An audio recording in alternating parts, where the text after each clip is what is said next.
तुर्की और सीरिया में भूकंप के बाद सब कुछ तबाह हो चुका है। तबाही का मंजर बेहद खौफनाक है। आप तस्वीरों में देखकर अंदाज़ा लगा सकते हैं कि हालात कैसे होंगे। यही वजह है कि ज़्यादा लोगों के मौत की खबर सामने आ रही है। हालांकि राहत बचाव कार्य बहुत तेज़ी से चल रहा है। इसी पर हमारे सहयोगी फैसल वहीद खान ने एक रिपोर्ट तैयार की है। आइए देखते हैं। बर्फ, बारन, तिरगी और जलजला बदला बदला सा है मौसम का मिजाज। आसिम शहनवाज शिबली का ये शेर यकीनन मौजूदा परिस्थिति की गवाही दे रहा है। लगभग हम सभी एक बुरे दौर से गुजरे हैं। हम सभी ने पूरी दुनिया को एक अनजान बीमारी में गिरफ्त होते हुए भी देखा है।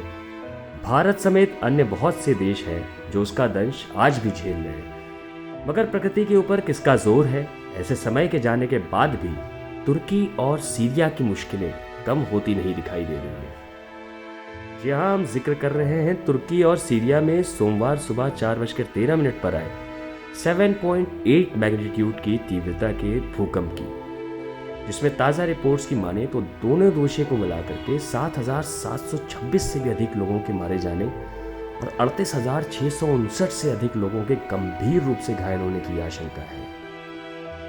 तुर्की के राष्ट्रपति तैयब एर्दोगन ने तो अपने 10 प्रोविंस में मंगलवार को स्टेट ऑफ इमरजेंसी भी डिक्लेयर कर दिया है। यही नहीं, वहां उसके बाद 2 और भूकंप भी आए। दूसरा भूकंप 11 मिनट ही बाद यानी सुबह 4:24 पर आया।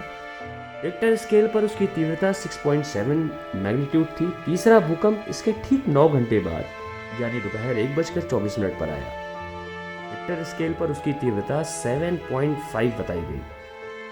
इस दौरान दोनों ही देशों ने 200 से अधिक आफ्टर शॉक भी झेला है और इन आफ्टर शॉक्स की वजह से वहाँ हजारों बिल्डिंगें जमींदोज हो गई, जिनमें आवासीय, व्यावसायिक, स्कूल, कॉलेजेस समेत तमाम बड़े हॉस्पिटल्स व अन्य बहुमंजिला इमारतें भी शामिल थीं।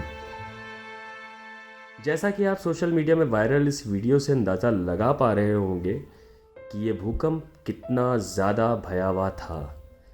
इस प्राकृतिक आपदा के बीत जाने के बाद भी वहाँ का बेहद ठंडा पानी यानी 0 से नीचे तक का तापमान और बारिश वाला मौसम रेस्क्यू ऑपरेशन की सबसे बड़ी बाधा बनकर सामने खड़ा है। सीरिया की बात करें तो पहले ही एक लंबे युद्ध का सामना करते आ रहे सीरिया के लिए ये आपदा एक बहुत बड़ी चुनौती बन के सामने आई है। भूकंप ऐसे समय में आया है जब सीरिया आर्थिक रूप से वैसे भी काफ़ी आहत है। इतनी बड़ी प्राकृतिक आपदा से लड़ना यकीनन किसी भी देश के लिए आसान नहीं होता।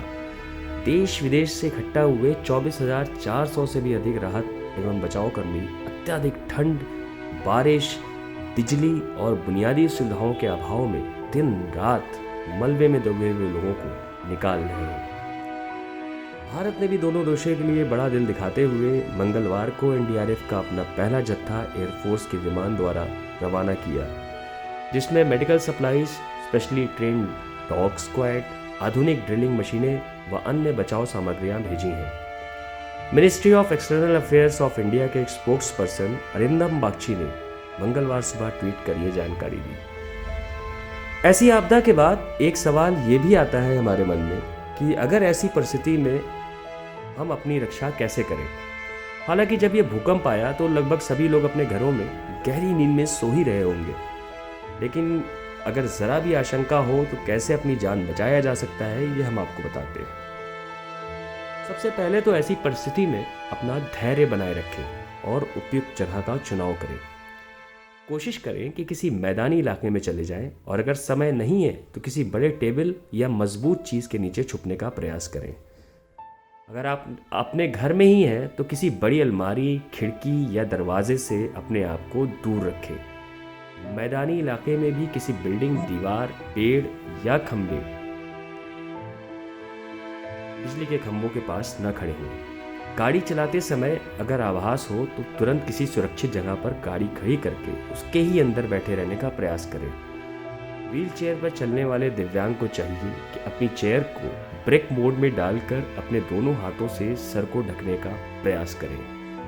यदि आप भीड़भाड़ वाले इलाके में हैं तो सुरक्षित स्थान पर जाएं या किसी चेयर या मेज से अपने सर को ढककर नी डाउन यानी घुटनों के बल बैठ के बचने का प्रयास करें। वही इस घटना के बाद सोशल मीडिया जिसमें फेसबुक समेत इंस्टाग्राम, व्हाट्सएप, ट्विटर आदि पर दोनों ही देशों के लिए प्रार्थना का दौर जारी है। दुख की इस घड़ी में लाइव इंडिया न्यूज़ परिवार तुर्की एवं सीरिया के लोगों के साथ है एवं उनके लिए प्रार्थना करता है कि उनका देश इस प्राकृतिक आपदा से लड़कर वापस खड़ा हो और एक नई शुरुआत करे। अगर आपको लगता है कि लाइव इंडिया न्यूज़ आप तक देश विदेश की बात सही तरह से पहुंचा रहा है तो हमारे चैनल को सब्सक्राइब कर अपना बनाएं और कमेंट्स के द्वारा अपने सुझाव भी दें, हमें अच्छा लगेगा।